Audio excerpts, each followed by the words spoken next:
England దేశంలో ఇద్దరు దంపతులు ఉండేవారు. వారు తన భర్త సైన్యంలో సిపాయిగా ఉండేటటువంటి వాడు. అయితే రష్యాకు అప్పుడు పోరు జరిగింది. ఆధిపత్యం ఎవరిది ఈ భూమి మీద అని ఒక యుద్ధం జరిగింది. ఆ యుద్ధంలో హిట్లర్, రష్యా తరఫున, జర్మనీ తరఫున హిట్లర్ తన సైన్యాన్ని ప్రపంచం అంతటి మీదకి ఊరుకొల్పాడు అనమాట. అంతటిని జయించాలి, అందరినీ వశపరుచుకోవాలి, నేను ఏకపక్ష చక్రాధిపత్యంగా ఈ ప్రపంచాన్ని ఏలాలన్నటువంటి ఒక ఆలోచన హిట్లర్ రావడం ద్వారా అన్ని దేశాలను గెలవడం, అన్ని దేశాల మీదకి యుద్ధానికి వెళ్ళడం జరిగింది. ఆ యుద్ధంలో ఇంగ్లాండ్ నుంచి ఈ భార్య భర్తలు ఇద్దరు ఉన్నారు కదా, వారిద్దరిలో భర్త ఏం చేశాడంటే ఇంగ్లాండ్ లో సైన్యంలో ఉన్నాడు. కాబట్టి ఈ ఇంగ్లాండ్ తరపు నుంచి ఈ జర్మనీ మీదకి యుద్ధానికి ఇతను వెళ్ళాడు ఒకప్పుడు. దేవునికి మహిమ కలుగును గాక. హల్లెలూయా. వెళ్ళిన తర్వాత ఏమైందంటే ఆ యుద్ధంలోకి వెళ్ళినటువంటి వ్యక్తి ఇంకెన్నటికీ కూడా తిరిగి రాలేదు. ఆ యుద్ధంలోకి వెళ్ళిన వ్యక్తి తన భార్య చూసింది అనేక సంవత్సరాలు వేసేసింది. ఆ అధికారుల దగ్గరికి వెళ్ళి అడిగినప్పుడు వాళ్ళు ఏమన్నారంటే ఉంటే వస్తాడు, లేకుంటే లేదు. ఏం చెప్పారు వాళ్ళు?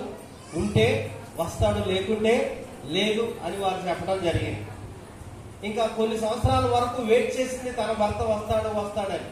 కానీ ఆమె వెయిట్ చేసినందుకు తన భర్త తిరిగి అన్నటికి రాకపోయేసరికి ఇంకా ఆమె ఏం చేసిందంటే ఆమె యొక్క పోషణ నిమిత్తము ఆమెకున్న పెద్దింటిని అమ్మేసుకుని, ఇంట్లో ఉన్న సామాను అంతా కూడా అమ్మేసుకుని ఒక చిన్న ఇంటిని కొనుక్కొని ఆ ఇంట్లో నివాసం ఉంటూ ఉన్నది.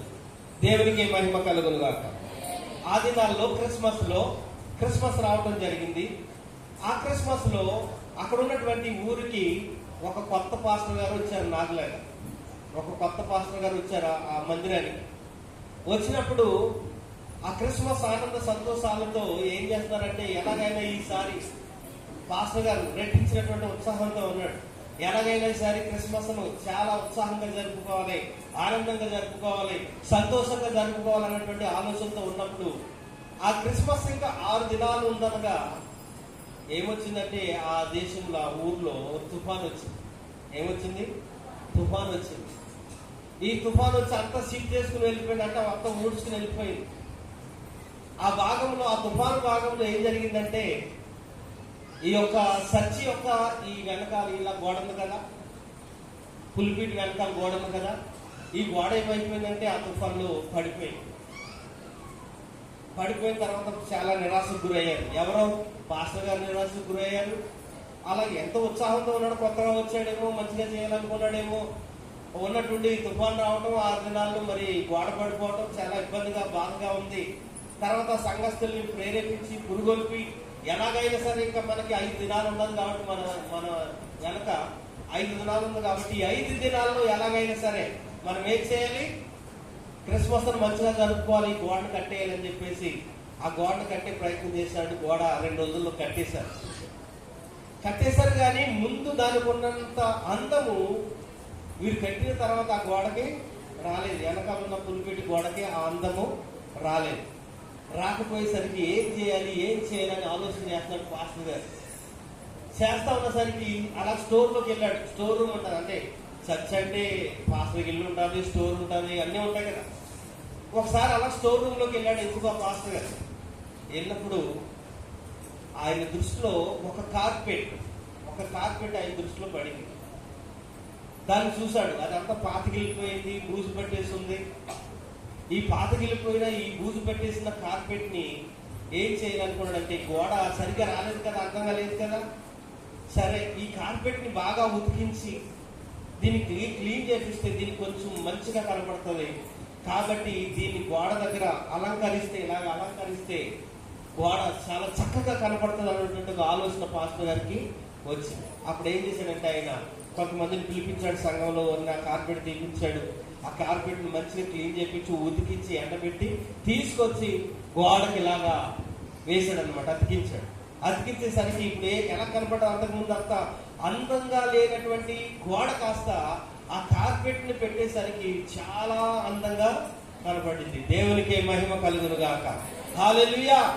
అప్పుడు అనుకున్నాడు, అమ్మాయ నేను కోరుకున్నట్టుగా ఇప్పుడు వచ్చింది ఈ చర్చికి, నా వెనకాల పులిపిటి వెనకాల గోడకాల అందమని చెప్పుకుని అనుకున్నాడు. ఆ రోజు డెకరేట్ చేశాడు.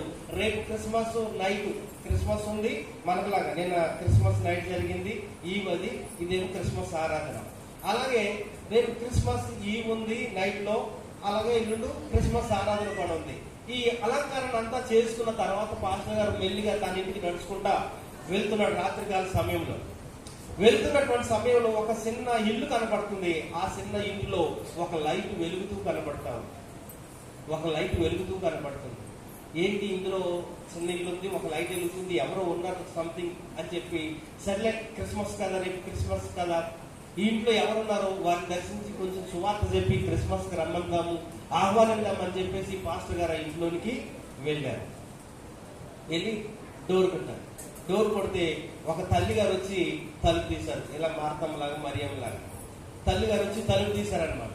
తీసి నాకు నేటి బాబు అన్నారు, అమ్మ నేను ఇదిగో ఇక్కడే పక్కనే చర్చ్ ఉంది కదా, ఈ చర్చ్లో నేను పాస్టర్ గారిని, రేపు ఎల్లుండి కూడా క్రిస్మస్ ఈవ్, క్రిస్మస్ ఆరాధన ఉంది, మీరు తల్లి గారు మీరు ఏమనుకోకుంటే రేపు క్రిస్మస్ ఈవ్కి రండి, అలాగే క్రిస్మస్ ఆరాధన కూడా రండి అని చెప్పేసి ఆమెతో ఒక మాట పలికాడు. అప్పుడు అందా ఆమె, నేను క్రిస్మస్ చేసుకోవటం మానేశాను. ఏం చేసిందంట, నేను క్రిస్మస్ చేసుకోవటం మానేశానండి. అమ్మ ఎందుకమ్మా మీరు క్రిస్మస్ చేసుకోవటం మానేశారంటే, ఏముందయ్యా నా భర్త నాకు దూరం అయిపోయాడు, నేను ఎవరి కోసం చేసుకోవాలి, ఏం క్రిస్మస్ చేసుకోవాలి, నా భర్త సైన్యంలో పనిచేసేవాడు, జర్మనీకి యుద్ధానికి వెళ్ళాడు ఇంగ్లాండ్ నుంచి, ఇంకా వెళ్ళిన కాడి నుంచి కట్టేపోయాడు, ఎంతగా కళ్ళల్లో ఒత్తిలేసుకుని ఎదురు చూసినా నా భర్త తిరిగి రాలేదు, ఇంకా నాకు ఆ దుఃఖము ఆ వేదనతో నాకు ఈ క్రిస్మస్ ఏమి చేసుకోవాలని నాకు ఎప్పుడు కూడా అనిపించలేదు, అందుకే నేను ఎప్పుడు కూడా చర్చి కూడా రావట్లేదు అని చెప్పేసి. అమ్మ అలా కాదు, క్రిస్మస్ అంటే చాలా సంతోషకరమైనది, అది సమాధానాల పండుగ, కాబట్టి మీరేం చేస్తారంటే నా మాట విని ఈ రాత్రి, రేపు రాత్రి జరుగుతున్న క్రిస్మస్ ఈవ్కి వస్తే అమ్మ నువ్వు దేవుడు నీకు తప్పక మేలు చేస్తాడన్నాడు. ఆమన్నాడు, ఆమె నాకేం మేలు చేశాడండి, దేవుడు నాకు అన్యాయమే చేశాడు కానీ మేలు నాకేమీ చేయలేదండి. ఏమన్నదే, దేవుడు నాకు అన్యాయమే చేశాడు కానీ మేలేమి నాకు చేయలేదన్నాడు. అమ్మ దేవుడు ఎప్పుడు కూడా అన్యాయం చేసే దేవుడు కాదు, ఆయన మేలు చేసే దేవుడే. ఆయన దగ్గరికి వచ్చిన వారిని ఎవరిని కూడా ఆయన ఉట్టిగా పంపించలేదు. వారు అడిగింది, వారు కోరుకున్నది పొందుకునే వెళ్ళారు కానీ వట్టి చేతులతో మాత్రము ఎవరు కూడా తిరిగి వెళ్ళలేదు. నీకు ఇష్టమైతే అమ్మ రేపు సాయంత్రం రైట్ జరుగుతున్నటువంటి క్రిస్మస్ ఈవ్కి రండి అని ఆమెని ఆహ్వానించి తన దారి తాను వెళ్ళిపోయాడు.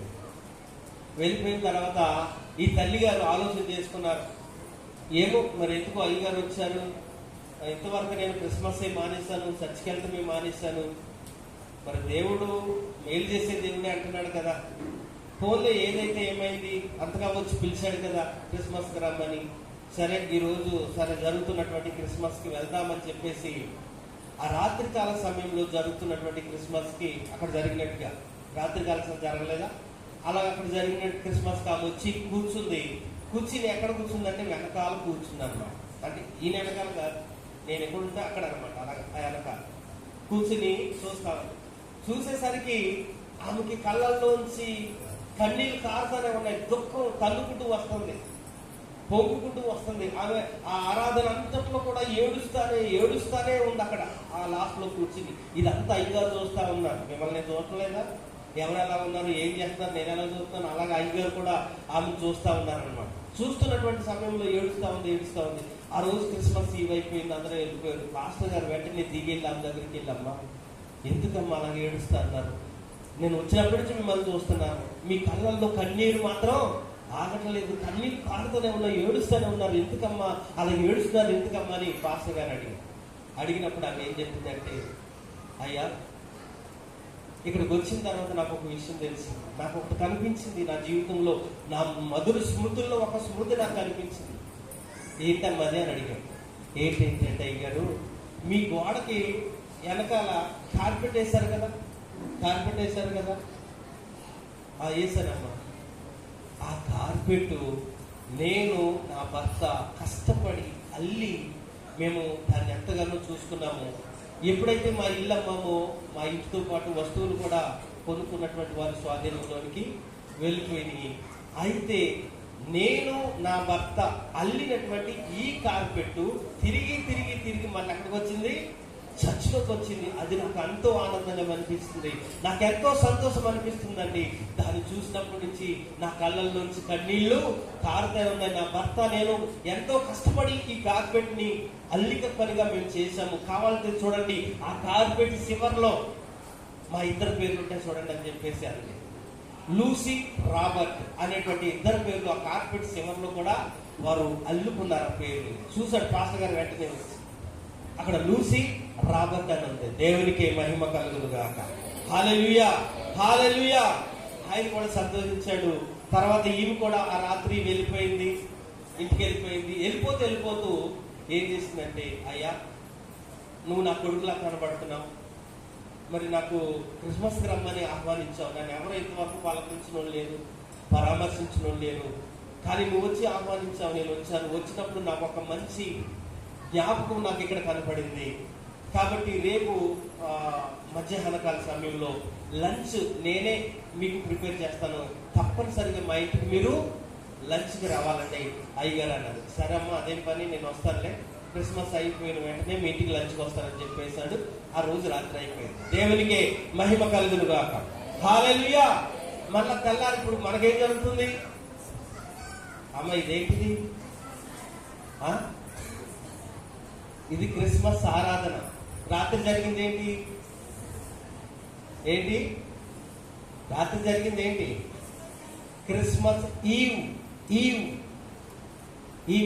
ఇది క్రిస్మస్ ఆరాధన. దేవునికి మహిమ కలుగును గాక. హల్లెలూయా. ఇంకా తెల్లారిలాగా మనకులాగా క్రిస్మస్ ఆరాధన జరుగుతుంది.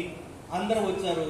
ఆ తల్లి సర్లే పిలిచినందుకు నేను వెళ్ళాను కదా, ఇంక ఈ రోజుకి నేను వెళ్ళను, వంట ప్రిపేర్ చేసుకుందామని చెప్పి ఆమె మానేసింది. చర్చికి రావడం మానేసి వంట చేసుకుంటాము. ఆరాధన జరుగుతుంది. ఇలాగ ఆరాధన జరుగుతూ ఉంది. ఇలా జరుగుతున్నటువంటి సమయంలో అందరూ వచ్చి కూర్చున్నారు. 100 మంది వచ్చి కూర్చుని దేవుని ఆరాధిస్తూ ఉన్నారు.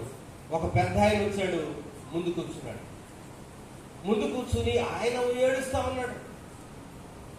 ఆయన వెనకాల చూస్తున్నాడు, ఏడుస్తా ఉన్నాడు. చూసి ఏడుస్తా ఉన్నాడు ఆయన. ఈ పాస్టర్ గారు అంతా గమనించారు. ఏంటి ఆరాధన అయిపోయిన తర్వాత, అయ్యా ఎందుకు మీరు ఇలా ఏడుస్తున్నారని అడిగితే ఏం చెప్పాడంటే ఆయన, అయ్యా నేను నా భార్య ఈ ప్రాంతంలోనే ఉండేవాళ్ళము. అయితే నా భార్య నేను యుద్ధానికి వెళ్ళిన తర్వాత నేను ఎంతకి తిరిగి రాకపోతే మళ్ళీ నేను వచ్చేసరికి నా భార్య కనపడలేదు, నా ఇల్లు కూడా కనపడలేదు. ఇంటికి వెళ్తే ఆ ఇంటిని ఎవరికో అమ్మేశారు, కొనుక్కున్నామని మేము కొనుక్కున్నామని చెప్పారు. నా భార్య కనపడలేదు ఇంతవరకు, నా ఇల్లు కూడా అమ్మేశారు. ఇప్పుడు మీ వెనకాల ఈ స్టేజ్ మీద గోడ మీద కార్పెట్ ఉంది కదండి, ఈ కార్పెట్ నేను నా భార్య కలిసి ఎంతో కష్టపడి అల్లి దీన్ని మేము చేసామయ్యా. కావాలంటే చూడండి, ఆ కార్పెట్ కింద నా పేరు, నా భార్య పేరు, నా పేరు రాబర్ట్, నా భార్య పేరు లూసీ ఉంటుంది చూడండి. అంటే ఇంకా ఎగిరి గొంతేశాడు. ఎవరో చెప్పండి, ఎవరో? పాస్టర్ గారు. దేవునికి మహిమ కలుగును గాక. హల్లెలూయా, హల్లెలూయా అంటగా ఎగిరి గొంతేసి, అదే నేనైతే ఏం చేయను, రండి అయ్యగారు మీరు రండి, ఇక్కడ మీ భార్య ఇక్కడే ఉంది, నేను తీసుకెళ్తానని చెప్పేసి తీసుకెళ్ళిపోదు. ఆ పాస్టర్ గారు కూడా అలాగే చేశారు. ఏం చేశాడంటే ఆనందించి సంతోషించి, అయ్యా మీ భార్య ఎక్కడో లేదు, ఇదిగో కొంత దూరంలో ఒక చిన్న ఇంటిని కొనుక్కుని ఆ ఇంట్లోనే నివాసం ఉంటుంది, మిమ్మల్ని అక్కడికి తీసుకొని వెళ్తానండి అని చెప్పేసి ఆ పాస్టర్ గారు ఆ వ్యక్తిని తీసుకొని వెళ్ళారు. ఎప్పటి నుంచో దూరం అయిపోయినటువంటి ఆ కుటుంబం, భర్తకి భార్యకు సంబంధం లేనటువంటి ఆ కుటుంబం ఇప్పుడు ఏమయ్యారు? ఈ పాస్టర్ గారు ఈ క్రిస్మస్ దయ వల్ల ఏం జరిగింది? వారు ఏకమయ్యారు, సమాధానపరచబడ్డారు, ఐక్యపరచబడ్డారు. దేవునికి మహిమ కలుగును గాక. హల్లెలూయా. అలాగే దేవునికి మనకి కోల్పోయినటువంటి సత్సంబంధం, తండ్రి కుమారుల సంబంధం, భర్త భార్య సంబంధం కోల్పోయాం. ఆ సంబంధాన్ని మనం కోల్పోయాం. ఆయన మనకు భర్త అయి ఉన్నాడు, మనం ఆయనకు భార్య అయి ఉన్నాం. ఆయన మనకు తండ్రి అయి ఉన్నాడు, మనం ఆయనకు కుమారులము కుమార్తెలమై ఉన్నాం. ఆయన మనకు దేవుడై ఉన్నాడు, మనం ఆయనకు ప్రజలమై ఉన్నాం. ఒకప్పుడు ఆయనతో సత్సంబంధం మనకుండేది, దగ్గర సంబంధం మనకుండేది. ప్రతి దినము వచ్చి ఆయన మనతో మాట్లాడేవాడు. కానీ మన పాపం వల్ల, మన శాపం వల్ల, మన అపరాధం వల్ల ఆ సంబంధం ఏమైపోయింది? దూరమైపోయింది. ఆయన సమీపింపరాని తేజస్సుకు వెళ్ళిపోయాడు. ఎవరు సమీపింపరాని స్థలానికి ఆయన వెళ్ళిపోయాడు. ఇంకా మనతో ఆయనకి ఏం లేదు, సంబంధం లేకుండా అయిపోయింది. సత్సంబంధం లేదు. ఆయనకు మనకు ఎడబాటు, మన పాపము, మన దోషము, మన అపరాధము ఆయనకి మనకి దూరం చేసింది. ఆ పాపము, ఆ శాపం వల్ల వచ్చినటువంటి మరణము మనలను నరకానికి ఈడ్చుకొని వెళ్ళిపోతూ ఉంది. దాన్ని తొలగించి ఆ సంబంధాన్ని మరలా తిరిగి పునరుద్ధీకరించడానికి, దేవునితో మనం కోల్పోయిన సంబంధాన్ని పునరుద్ధీకరించడానికి, ఆయనను మనలను తిరిగి కలపడానికి, ఆయన చేతిలో మన చేతిని తీసుకెళ్లి ఆయన వేయటానికి, ఆయనే కుమారునిగా, మనుష్య కుమారునిగా, దేవుని కుమారునిగా మన కొరకు తన్ను తాను తగ్గించుకొని రిక్తునిగా చేసుకొని దాసుని స్వరూపాన్ని దాల్చి శిలువ మరణము పొందునంతగా మన కొరకు విధేయత చూపించడానికి ఆయన ఈ లోకానికి మన కొరకు ఈ దినాల్లో దాదాపు 2000 సంవత్సరాలకు పూర్వం తల్లి అయినటువంటి మరియా గర్భంలో శిశువుగా జన్మించడం జరిగింది. దేవునికి మహిమ కలుగునుగాక. హల్లెలూయా. ఎందుకంటే ఒక మనుషుడు చేసినటువంటి పాపం మనుషుడు ద్వారానే తొలగించబడుతుంది. దేవుని యొక్క ఆయనకి రక్త మాంసాలు ఉండవు. దేవునికి మన కొరకు అపరాధం చెల్లించడానికి, మన పాపం నిమిత్తం బలియాగంగా అర్పింపబడటానికి, మన కొరకు తన రక్తాన్ని చిందించడానికి ఆయన దగ్గర ఏం లేదు, రక్తం ఉండదు దేవుని దగ్గర. అయితే మన కొరకు ఆయన మనుషునికి రావాల్సినటువంటి ఆవశ్యకత ఉంది. కాబట్టి మన కొరకు ఆయన మనుషునిగా శరీరాన్ని దాల్చుకుని రక్త మాంసములు కలిగినటువంటి వాడిగా ఈ లోకానికి వచ్చాడు. మన కొరకు తన్ను తాను బలిగాను, అర్పణగాను అర్పించుకొని తాను కాల్చిన పవిత్రమైన నిష్కలంకమైన రక్తం ద్వారా మన ప్రతి పాపములన్నిటినీ కడిగి మనలను పరిశుద్ధపరిచి దేవుని సొత్తైన ప్రజలుగాను, ఆయన బిడ్డలుగాను మనలను చేసుకున్నాడు. దేవునికే మహిమ కలుగునుగాక. హల్లెలూయా. ఆ సంబంధాన్ని కలపడానికి, కోల్పోయినటువంటి ఆ సంబంధాన్ని తిరిగి పునరుద్ధీకరించడానికి, మనల్ని సమాధానపరచడానికి దేవాది దేవుడు మన కొరకు ఈ లోకానికి యేసుగా బాలునిగా రావడం జరిగింది. దేవునికి మహిమ కలుగునుగాక. హల్లెలూయా. ఒక విషయాన్ని నేను మీకు తెలియజేస్తాను. ఈయన సత్యమైన దేవుడు, నిజమైన దేవుడు, నమ్మదగిన దేవుడు కనుక ఈ విషయాన్ని నేను మీకు తెలియజేస్తాను. వినండి.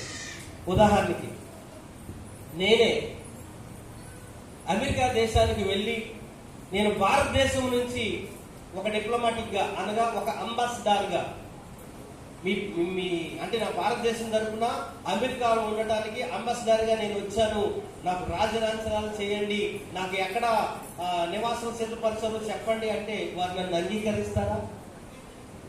అమ్మా, అమెరికా వాళ్ళు నన్ను అంగీకరిస్తారా? ఎందుకు అంగీకరించరు? దానికి ఆధారాలు, ప్రూఫ్లు ఏమన్నా ఉంటేనే వారు నన్ను అంగీకరిస్తాను. కానీ నేను వెళ్ళిపోయి చెప్పుకున్నంత మాత్రాన వారు నన్ను అంగీకరించరు. వాళ్ళు అడిగేది ఏంటంటే, మీరు డిప్లొమాటిక్ గా లేకపోతే ఒక అంబాసిడర్ గా మీ భారతదేశం నుంచి మా దేశానికి మీరు వస్తున్నారంటే ముందుగా మాకే ఏమొస్తుంది? మీ దేశం నుంచి, మీ డిప్లొమాటిక్ నుంచి మీ మెయిల్ ఒకటి మాకు వస్తారు, మెయిల్ పంపిస్తారు మీ దేశం నుంచి. మీరు ఫలానా వ్యక్తి, ఫలానా విధంగా నేను రాయబారిగా ఏర్పరచుకొని మీ దేశానికి మేము పంపిస్తున్నామని ఒక మెయిల్ ముందుగా మాకు పంపిస్తారు. మరి అది ఉందా? అది చూపిస్తావా నువ్వు అని అడుగుతారు. లేదు. తర్వాత ఇంకొకటి కూడా అడుగుతారు, ఇంకొక ప్రూఫ్ అడుగుతారు. ఏంటి ఆ ప్రూఫ్ అంటే, ఏది నీ డిప్లొమాటిక్ గా పాస్పోర్ట్ ఏది అంటే, అందరు పాస్పోర్ట్లు వేరే, డిప్లొమాటిక్ గా వెళ్ళేటటువంటి వారి పాస్పోర్టు వేరే. ఏది నీ డిప్లొమాటిక్ పాస్పోర్ట్ ఏదని అడుగుతారు, ప్రూఫ్ అడుగుతారు వాళ్ళు. అది ఉందా నా దగ్గర? అది కూడా లేదు. సరే, ఇది లేదు, అది లేదు. ఇంకోటి అడుగుతారు. ఇంకోటి ఏం అడుగుతారంటే, మీ యొక్క ప్రెసిడెంట్ ఆఫ్ ఇండియా నుంచి సంతకం చేసిన లెటర్ హ్యాడ్ ఏదైనా నీ దగ్గర ఉందా?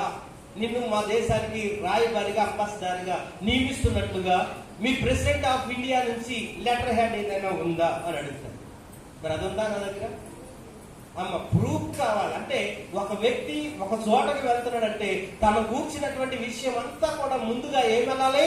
ప్రూఫ్ గా వెళ్తేనే ఆ వ్యక్తిని అంగీకరిస్తారో, ఆ వ్యక్తిని స్వీకరిస్తారో, ఆ వ్యక్తితో మాట్లాడతారు. దేవునికి మహిమ కలుగునుగాక. హల్లెలూయా. ఈ విషయాన్ని నేను ఎందుకు చెప్తున్నానంటే, యేసు ఈ లోకంలో దేవతలు దేవుళ్ళు అనబడే వారు చాలా మంది ఉన్నారు. మేము దేవుళ్ళు అని చెప్పుకున్న వాళ్ళు చాలా మంది ఉన్నారు. కానీ వారిని గూర్చినటువంటి ముందుగా ఇవ్వబడినటువంటి ఇన్ఫర్మేషన్ ఏ గ్రంథాల్లో కూడా మనకి కనపడదు. సడన్ గా వస్తారు, నేనే దైవావతారం అంటారు, నేనే కల్కి భగవాన్ అంటారు, లేకపోతే ఆ భగవాన్ ఈ భగవాన్ అని చెప్పుకుంటారు సడన్ గా వచ్చి. మరి అటువంటిది ఏదైనా జరగాలంటే ముందేమవ్వాలి? వాళ్ళు గురించినటువంటి విషయము గ్రంథాల్లో రాయబడాలి, ఫలానా వారుగా ఫలానా వ్యక్తి వస్తాడని. కానీ మన యేసయ్యను గురించి ఆయన ఈ లోకానికి రాకమునిపే 750 సంవత్సరాలకు పూర్వమే అమ్మ ఆయన ఎవరికి పుడతాడు, ఎక్కడ పుడతాడు, ఎలా పుడతాడు, ఎలా ఉంటాడు, ఈ విషయాలు ఏ దేశంలో పుడతాడు, ఏ ఊర్లో పుడతాడు, ఈ విషయాలన్నీ కూడా ముందుగానే ఆయనను గురించినటువంటి విషయాలు మనకి బైబిల్ గ్రంథంలో ఎప్పుడు ఆయన రాక మునిపే, ఆయన క్రీస్తు పూర్వం 750 సంవత్సరాలకు పూర్వమే మనకు ఆ విషయాలన్నీ తెలియజేయబడ్డాయి. దేవునికి మహిమ కలుగును గాక. హల్లెలూయా. మొట్టమొదటిగా మనం చూస్తాము, బిలాం ప్రవక్త ప్రవశిస్తాడు. ఆయన ఎక్కడ పుడతాడు అన్న విషయాన్ని బిలాం ప్రవక్త సంఖ్యాకాండం 24:17 అంటాడు, నక్షత్రము యాకోబులో ఉదయిస్తుంది, రాజదండం యూదాలో నుంచి వస్తుంది. దేవునికి మహిమ కలుగును గాక. నక్షత్రము యాకోబులో ఉదయిస్తుంది, రాజదండము ఎక్కడి నుంచి వస్తుందంట? యూదాలో నుంచే వస్తుంది. అంటే ఖచ్చితంగా చెప్తున్నాడు ఏ వంశములో ఆయన పుడతాడు. ఆయన పుట్టినప్పుడు ఏం జరుగుతుంది అన్న విషయాన్ని కూడా చెప్తున్నాడు. ఏం జరుగుతుంది ఆయన పుట్టినప్పుడు? ఒక నక్షత్రము యాకోబులో ఉదయిస్తుంది, రాజదండము యూదాలో నుంచే వస్తుందని ఆయన తెలియజేశాడు. దేవునికి మహిమ కలుగును గాక. హల్లెలూయా. రెండవ ప్రూఫ్ గా నేను చూపిస్తా. యెషయా గ్రంథంలో 7వ అధ్యాయం 14వ వచనంలో ఏముంది? ఇది కాబట్టి కన్యక 7:14 యెషయా గ్రంథము 7:14.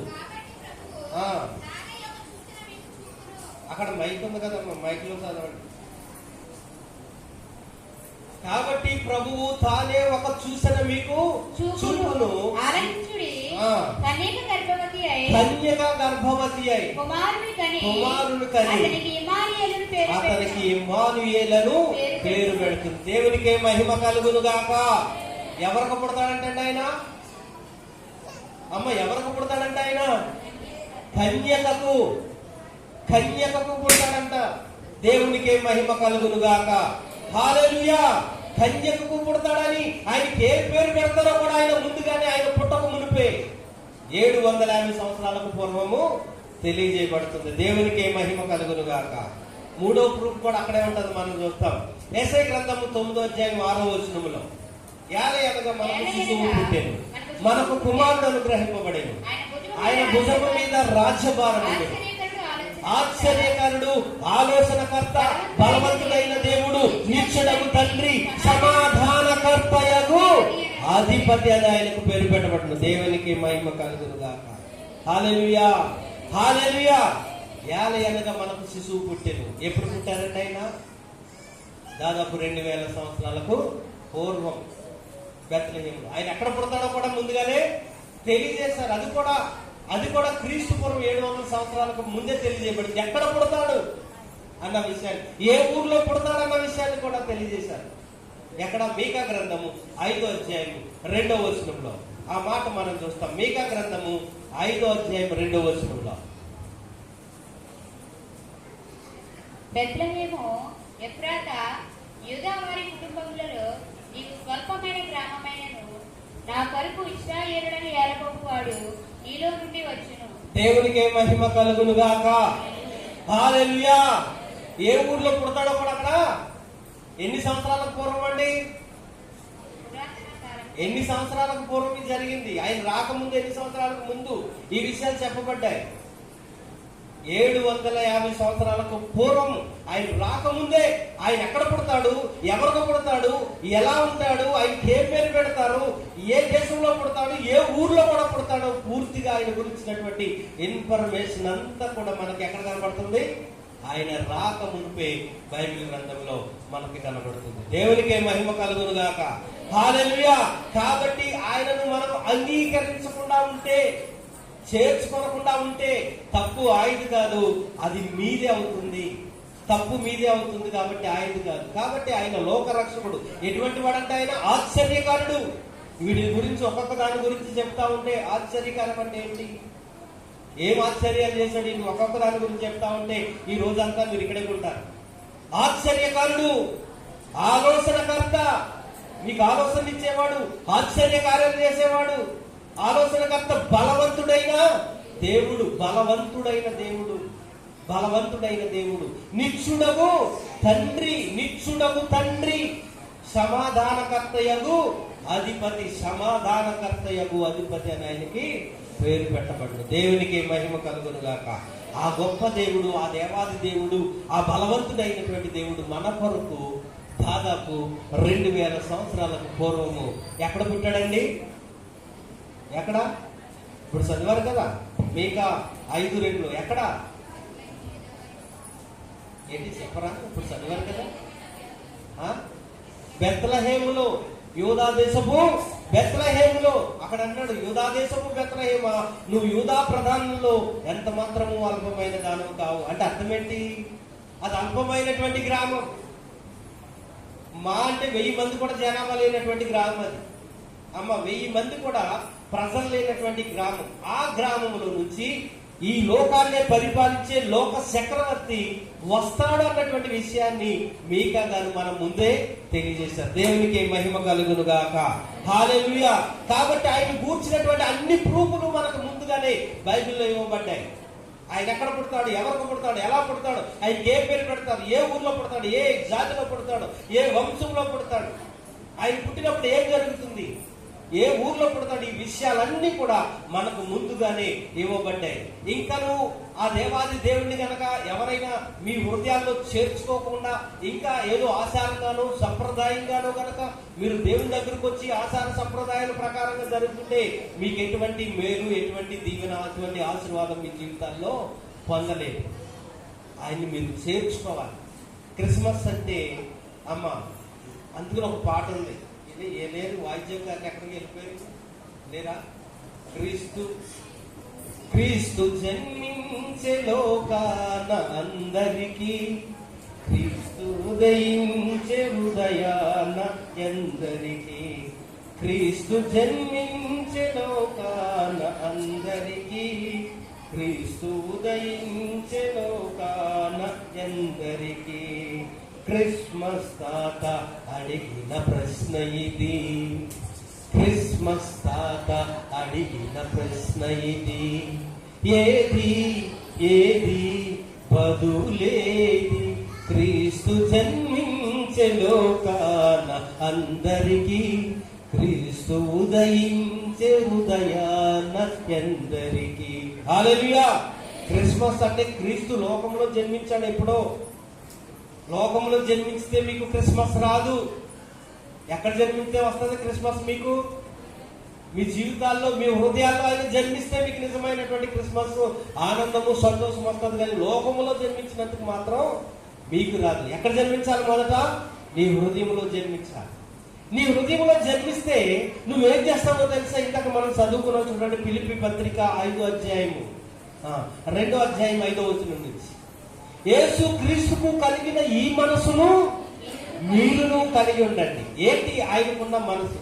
క్రీస్తు ఎప్పుడైతే మన హృదయాల్లో జన్మిస్తాడో మన జీవితం మారుతుంది, మన బ్రతుకు మారుతుంది, మన ఆలోచనలు మారుతాయి, మన తలంపులు మారుతాయి, మన ప్రవర్తన మారుతుంది, మన మాట తీరు కూడా మారిపోద్ది.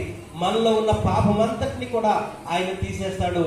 నిర్మానుషమైన, నిష్కలంకమైనటువంటి వ్యక్తులుగా మనం మారుతాం. ఏంటి ఆయనకున్న మనసు అంటే అక్కడ మనం చూస్తాం. ఫిలిప్పీ పత్రిక 2వ అధ్యాయము 2వ వచనం నుంచి, మీరు ఈ మనసును కలిగి ఉండండి, ఈ మనసును మీరు కలిగి ఉండండి. ఆయన దేవుని స్వరూపము కలిగిన, ఆయన దేవుని స్వరూపము కలిగిన వాడయుండి దేవునితో సమానంగా ఉండుట, దేవునితో కూడా సమానంగా ఉండుట, విడిచిపెట్టకూడని భాగ్యమని ఎంచుకొనలేదు గాని మనుషుని పోలికగా పుట్టి, మనుషుని పోలికగా పుట్టి దాసుని స్వరూపాన్ని దాల్చుకొని తను తానే రిక్తునిగా చేసుకున్నాడు. రిక్తునిగా చేసుకున్నాడు.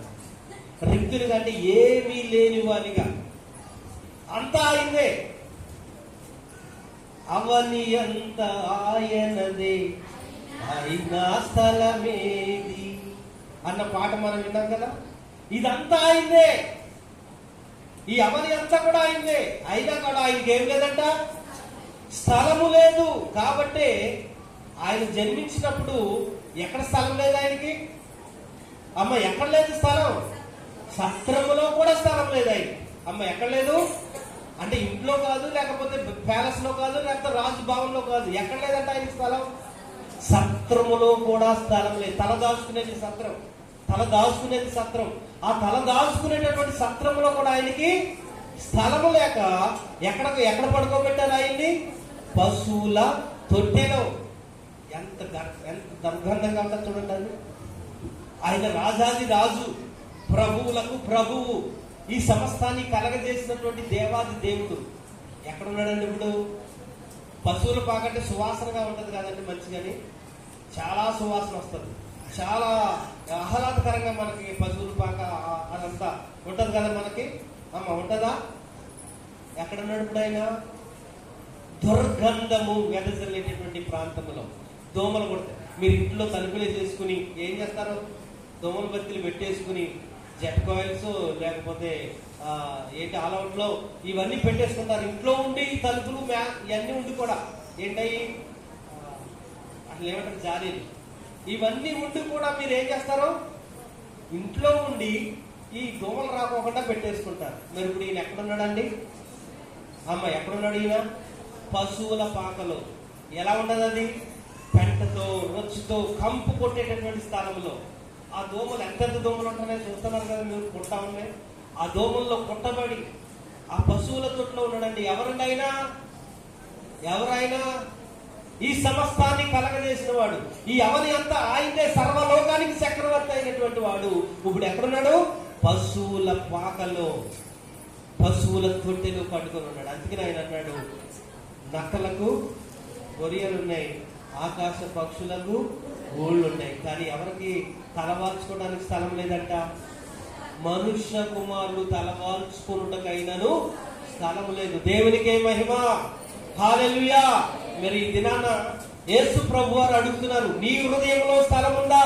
నాకు సత్రంలో స్థలం లేకపోయినా పర్లేదు, పశువుల తొట్టులో స్థలం లేకపోయినా పర్లేదు, పశువుల పాకలో స్థలం లేకపోయినా పర్లేదు, కానీ నాకు కావాల్సిందేంటో తెలుసా? ఆయన అడుగుతున్నాడు, నాకు కావాల్సిందేంటో తెలుసా? నీ హృదయము, నీ హృదయం అనే సత్రములో నాకు స్థలం ఉంటే నిజమైన క్రిస్మస్ ఆనంద సంతోష సమాధానాలు నీ గృహంలో, నీ జీవితంలో